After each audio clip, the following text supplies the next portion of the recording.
व्रत के विषय में अनेक ज्ञातव्य बातें। अग्निदेव कहते हैं, वशिष्ठ जी, अब मैं तिथि, वार, नक्षत्र, दिवस, मास, ऋतु, वर्ष तथा सूर्य संक्रांति के अवसर पर होने वाले स्त्री पुरुष संबंधी व्रत आदि का क्रमशः वर्णन करूंगा। ध्यान देकर सुनिए। शास्त्रोक्त नियम को ही व्रत कहते हैं, वही तप माना गया है। दम, इंद्रिय संयम और शम, मनोनिग्रह आदि विशेष नियम भी व्रत के ही अंग हैं। व्रत करने वाले पुरुष को शारीरिक संताप सहन करना पड़ता है, इसलिए व्रत को तप नाम दिया गया है। इसी प्रकार व्रत में इंद्रिय समुदाय का नियमन, संयम करना होता है, इसलिए उसे नियम भी कहते हैं। जो ब्राह्मण या द्विज, क्षत्रिय, वैश्य, अग्निहोत्री नहीं है, उनके लिए व्रत, उपवास, नियम तथा नाना प्रकार के दानों से कल्याण की प्राप्ति बताई गई है। उक्त व्रत उपवास आदि के पालन से प्रसन्न होकर देवता एवं भगवान भोग तथा मोक्ष प्रदान करते हैं। पापों से उपव्रत निवृत्त होकर सब प्रकार के भोगों का त्याग करते हुए जो सद्गुणों के साथ वास करता है, उसी को उपवास समझना चाहिए। उपवास करने वाले पुरुष को कांसे के बर्तन, मांस, मसूर, चना, कोदो, साग, मधु, पराय अन्न तथा स्त्री संभोग का त्याग करना चाहिए। उपवास काल में फूल, अलंकार, सुंदर वस्त्र, धूप, सुगंध, अंगराग, दांत धोने के लिए मंजन तथा दातौन, इन सब वस्तुओं का सेवन अच्छा नहीं माना गया है। प्रातः काल जल से मुंह धो कुल्ला करके पंचगव्य लेकर व्रत प्रारंभ कर देना चाहिए। अनेक बार जल पीने, पान खाने, दिन में सोने तथा मैथुन करने से उपवास व्रत दूषित हो जाता है। क्षमा, सत्य, दया, दान, शौच, इंद्रिय संयम, देव पूजा, अग्निहोत्र, संतोष तथा चोरी का अभाव, ये 10 नियम सामान्यतः संपूर्ण व्रतों में आवश्यक माने गए हैं। व्रत में पवित्र ऋचाओं को जपे और अपनी शक्ति के अनुसार हवन करे। व्रती पुरुष प्रतिदिन स्नान तथा परिमित भोजन करे। गुरु, देवता तथा ब्राह्मणों का पूजन किया करे। क्षार, शहद, नमक, शराब और मांस को त्याग दे। तिल, मूंग आदि के अतिरिक्त धान्य भी त्याज्य हैं। धान्य अन्न में उड़द, कोदो, चीना, देव धान्य, शमी धान्य, गुड़, शित धान्य, पय तथा मूली, ये क्षार गण माने गए हैं। व्रत में इनका त्याग कर देना चाहिए। धान, साठी का चावल, मूंग, मटर, तिल, जौ, सांवा, तिन्नी का चावल और गेहूं आदि अन्न व्रत में उपयोगी हैं। कुम्हड़ा, लौकी, बैंगन, पालक तथा पूतिका को त्याग दें। चरु, भिक्षा में प्राप्त अन्न, सत्तू के दाने, साग, दही, घी, दूध, सांवा, अघनी का चावल, तिन्नी का चावल, जौ का हलवा तथा मूल तंडुल, ये हविष्य माने गए हैं। इन्हें व्रत में, नक्त व्रत में तथा अग्निहोत्र में भी उपयोगी बताया गया है। अथवा मांस, मदिरा आदि अपवित्र वस्तुओं को छोड़कर सभी उत्तम वस्तुएं व्रत में हितकर हैं। प्राजापत्य व्रत का अनुष्ठान करने वाला द्विज 3 दिन केवल प्रातः काल और 3 दिन केवल संध्या काल में भोजन करे। फिर 3 दिन केवल बिना मांगे जो कुछ मिल जाए उसी का दिन में एक समय भोजन करे। उसके बाद 3 दिनों तक उपवास करके रहे। इस प्रकार ये 12 दिनों का व्रत है। इसी प्रकार अतिक्रच्छ्र व्रत का अनुष्ठान करने वाला द्विज पूर्ववत 3 दिन प्रातः काल, 3 दिन सायंकाल और 3 दिनों तक बिना मांगे प्राप्त हुए अन्न का एक एक ग्रास भोजन करे तथा अंतिम दिनों में उपवास करे।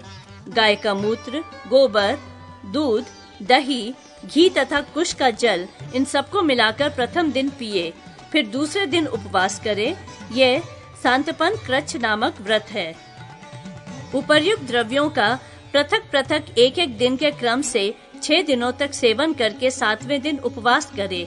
इस प्रकार यह 1 सप्ताह का व्रत महासांतपन क्रच्छ कहलाता है, जो पापों का नाश करने वाला है। लगातार 12 दिनों के उपवास से संपन्न होने वाले व्रत को पराग कहते हैं। ये सब पापों का नाश करने वाला है। इससे तिगुने अर्थात 36 दिनों तक उपवास करने पर यही व्रत महापराग कहलाता है। पूर्णिमा को 15 ग्रास भोजन करके प्रतिदिन एक एक ग्रास घटाता रहे। अमावस्या को उपवास करे तथा प्रतिपदा को 1 ग्रास भोजन आरंभ करके नित्य 1-1 ग्रास बढ़ाता रहे। इसे चांद्रायण कहते हैं। इसके विपरीत क्रम से भी यह व्रत किया जाता है। जैसे शुक्ल प्रतिपदा को 1 ग्रास भोजन करे, फिर 1-1 ग्रास बढ़ाते हुए पूर्णिमा को 15 ग्रास भोजन करे। तत्पश्चात कृष्ण प्रतिपदा से 1-1 ग्रास घटाकर अमावस्या को उपवास करे। कपिला गाय का मूत्र 1 पल, गोबर अंगूठे के आधे हिस्से के बराबर, दूध 7 पल, दही 2 पल, घी 1 पल तथा कुश का जल 1 पल 1 में मिला दे। इनका मिश्रण करते समय गायत्री मंत्र से गोमूत्र डाले। गंध द्वाराम दुराधर शाम इस मंत्र से गोबर मिलाए। आप्यायस्व इस मंत्र से दूध डाल दे। दधि क्रावणो इस मंत्र से दही मिलाए। तेजो असि शुक्रमस्य मृतमसि इस मंत्र से घी डाले तथा देवस्य इस मंत्र से कुशोदक मिलाए। इस प्रकार जो वस्तु तैयार होती है उसका नाम ब्रह्मकूर्च है। ब्रह्मकूर्च तैयार होने पर दिन भर भूखा रहकर सायंकाल में अघमर्षण मंत्र अथवा प्रणव के साथ आपोहिष्ठा इत्यादि ऋचाओं का जप करके उसे पी डाले। ऐसा करने वाला सब पापों से मुक्त हो विष्णु लोक में जाता है। दिन भर उपवास करके केवल सायंकाल में भोजन करने वाला, दिन के 8 भागों में से केवल 6ठे भाग में आहार ग्रहण करने वाला सन्यासी, मांस त्यागी, अश्वमेध यज्ञ करने वाला तथा सत्यवादी पुरुष स्वर्ग को जाते हैं। अगन्याधान, प्रतिष्ठा, यज्ञ, दान, व्रत, देवव्रत, वृषोत्सर्ग, चूड़ाकरण, मेखला बंध, यज्ञोपवीत, विवाह आदि मांगलिक कार्य तथा अभिषेक, ये सब कार्य मल मास में नहीं करने चाहिए। अमावस्या से अमावस्या तक का समय चांद्रमास कहलाता है। 30 दिनों का सावन मास माना गया है। संक्रांति से संक्रांति काल तक सौर मास कहलाता है तथा क्रमशः संपूर्ण नक्षत्रों के परिवर्तन से नक्षत्र मास होता है। विवाह आदि में सौर मास, यज्ञ आदि में सावन मास और वार्षिक श्राद्ध तथा पितृ कार्य में चांद्र मास उत्तम माना गया है। आषाढ़ की पूर्णिमा के बाद जो 5वां पक्ष आता है उसमें पितरों का श्राद्ध अवश्य करना चाहिए। उस समय सूर्य कन्या राशि पर गए हैं या नहीं, इसका विचार श्राद्ध के लिए अनावश्यक है। मासिक तथा वार्षिक व्रत में जब कोई तिथि 2 दिन की हो जाए तो उसमें दूसरे दिन वाली तिथि उत्तम जाननी चाहिए और पहली को मलिन। नक्षत्र व्रत में उसी नक्षत्र को उपवास करना चाहिए जिसमें सूर्य अस्त होते हों। दिवस व्रत में दिन व्यापिनी तथा नक्त व्रत में रात्रि व्यापिनी तिथियां पुण्य एवं शुभ मानी गई हैं। द्वितीया के साथ तृतीया का, चतुर्थी पंचमी का, षष्ठी के साथ सप्तमी का, अष्टमी नवमी का, एकादशी के साथ द्वादशी का, चतुर्दशी के साथ पूर्णिमा का तथा अमावस्या के साथ प्रतिपदा का वेद उत्तम है। इसी प्रकार षष्ठी, सप्तमी आदि में भी समझना चाहिए। इन तिथियों का मेल महान फल देने वाला है। इसके विपरीत अर्थात प्रतिपदा से द्वितीया का, तृतीया से चतुर्थी आदि का जो युग्म भाव है वह बड़ा भयानक होता है। वह पहले के किए हुए समस्त पुण्य को नष्ट कर देता है। राजा, मंत्री तथा व्रतधारी पुरुषों के लिए विवाह में, उपद्रव आदि में, दुर्गम स्थानों में, संकट के समय तथा युद्ध के अवसर पर तत्काल शुद्धि बताई गई है। जिसने दीर्घ काल में समाप्त होने वाले व्रत को आरंभ किया है, वह स्त्री यदि बीच में रजस्वला हो जाए तो वह रज उसके व्रत में बाधक नहीं होता। गर्भवती स्त्री, प्रसव गृह में पड़ी हुई स्त्री अथवा रजस्वला कन्या जब अशुद्ध होकर व्रत करने योग्य न रह जाए तो सदा दूसरे से उस शुभ कार्य का संपादन कराए। यदि क्रोध से, प्रमाद से अथवा लोभ से व्रत भंग हो जाए तो 3 दिनों तक भोजन न करें अथवा मूंड मुड़ा लें। यदि व्रत करने में असमर्थता हो तो पत्नी या पुत्र से उस व्रत को करावें। आरंभ किए हुए व्रत का पालन जनना शौच तथा मरना शौच में भी करना चाहिए। केवल पूजन का कार्य बंद कर देना चाहिए। यदि व्रती पुरुष उपवास के कारण मूर्छित हो जाए तो गुरु दूध पिलाकर या और किसी उत्तम उपाय से उसे होश में लाए। जल, फल, मूल, दूध, हविष्य, घी, ब्राह्मण की इच्छा पूर्ति, गुरु का वचन तथा औषध, ये 8 व्रत के नाशक नहीं हैं। व्रती मनुष्य व्रत के स्वामी देवता से इस प्रकार प्रार्थना करे। व्रत पते मैं कीर्ति, संतान, विद्या आदि, सौभाग्य, आरोग्य, अभिवृद्धि, निर्मलता तथा भोग एवं मोक्ष के लिए इस व्रत का अनुष्ठान करता हूँ। यह श्रेष्ठ व्रत मैंने आपके समक्ष ग्रहण किया है। जगतपते, आपके प्रसाद से इसमें निर्विघ्न सिद्धि प्राप्त हो। संतों के पालक, इस श्रेष्ठ व्रत को ग्रहण करने के पश्चात यदि इसकी पूर्ति हुए बिना ही मेरी मृत्यु हो जाए तो भी आपके प्रसन्न होने से वे अवश्य ही पूर्ण हो जाए। केशव, आप व्रत स्वरूप हैं, संसार की उत्पत्ति के स्थान एवं जगत को कल्याण प्रदान करने वाले हैं। मैं संपूर्ण मनोरथों की सिद्धि के लिए इस मंडल में आपका आवाहन करता हूँ। आप मेरे समीप उपस्थित हों। मन के द्वारा प्रस्तुत किए हुए पंचगव्य, पंचामृत तथा उत्तम जल के द्वारा मैं भक्ति पूर्वक आपको स्नान कराता हूँ। आप मेरे पापों के नाशक हों। अर्घ्यपते, गंध, पुष्प और जल से युक्त उत्तम अर्घ्य एवं पाद्य ग्रहण कीजिए, आचमन कीजिए तथा मुझे सदा अर्घ सम्मान पाने के योग्य बनाइए। वस्त्रपते, व्रतों के स्वामी, ये पवित्र वस्त्र ग्रहण कीजिए और मुझे सदा सुंदर वस्त्र एवं आभूषणों आदि से आच्छादित किए रहिए। गंध स्वरूप परमात्मन, ये परम निर्मल उत्तम सुगंध से युक्त चंदन लीजिए तथा मुझे पाप की दुर्गंध से रहित और पुण्य की सुगंध से युक्त कीजिए। भगवन, ये पुष्प लीजिए और मुझे सदा फल फूल आदि से परिपूर्ण बनाइए। ये फूल की निर्मल सुगंध आयु तथा आरोग्य की वृद्धि करने वाली हो। संतों के स्वामी, गुग्गुल और घी मिलाए हुए इस दशांग धूप को ग्रहण कीजिए। धूप द्वारा पूजित परमेश्वर, आप मुझे उत्तम धूप की सुगंध से संपन्न कीजिए।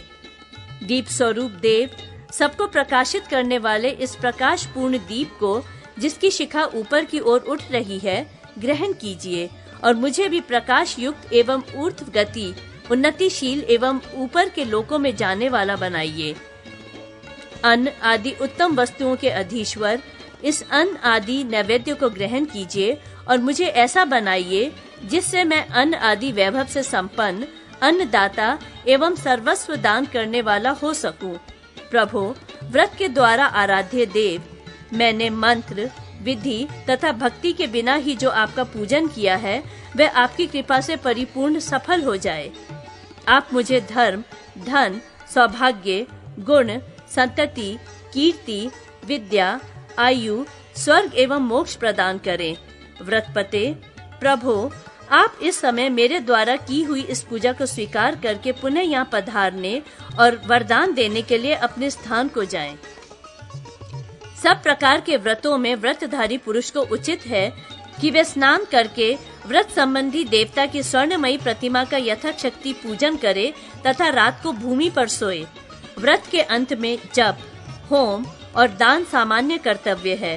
साथ ही अपनी शक्ति के अनुसार 24, 12, 5, 3 अथवा 1 ब्राह्मण की एवं गुरुजनों की पूजा करके उन्हें भोजन करावे और यथाशक्ति सबको पृथक पृथक गौ, सुवर्ण आदि, खड़ाऊ, जूता, जल पात्र, अन्न पात्र, मृतिका, छत्र, आसन, शैया, 2 वस्त्र और कलश आदि वस्तुएं दक्षिणा में दे। इस प्रकार यहाँ व्रत की परिभाषा बताई गई है। प्रतिपदा तिथि के व्रत। अग्निदेव कहते हैं, अब मैं आपसे प्रतिपद आदि तिथियों के व्रतों का वर्णन करूंगा जो संपूर्ण मनोरथों को देने वाले हैं। कार्तिक, आश्विन और चैत्र मास में कृष्ण पक्ष की प्रतिपद ब्रह्मा जी की तिथि है। पूर्णिमा को उपवास करके प्रतिपद को ब्रह्मा जी का पूजन करें। पूजा ओम तत्सत ब्रह्मणे नमः इस मंत्र से अथवा गायत्री मंत्र से करनी चाहिए। यह व्रत 1 वर्ष तक करें। ब्रह्मा जी के सुवर्णमय विग्रह का पूजन करें, जिसके दाहिने हाथों में स्फटिकाक्ष की माला और श्रुवा हो तथा बाएं हाथों में श्रुक एवं कमंडलू हो। साथ ही लंबी दाढ़ी और सिर पर जटा भी हो। यथाशक्ति दूध चढ़ावे और मन में ये उद्देश्य रखे कि ब्रह्मा जी मुझ पर प्रसन्न हो। यूं करने वाला मनुष्य निष्पाप होकर स्वर्ग में उत्तम भोग भोगता है और पृथ्वी पर धनवान ब्राह्मण के रूप में जन्म लेता है। अब मैं धन्य व्रत का वर्णन करता हूँ। इसका अनुष्ठान करने से अधन्य भी धन्य हो जाता है। पहले मार्गशीर्ष मास की प्रतिपद को उपवास करके रात में अग्नये नमः इस मंत्र से होम और अग्नि की पूजा करें। इसी प्रकार 1 वर्ष तक प्रत्येक मास की प्रतिपद को अग्नि की आराधना करने से मनुष्य सब सुखों का भागी होता है।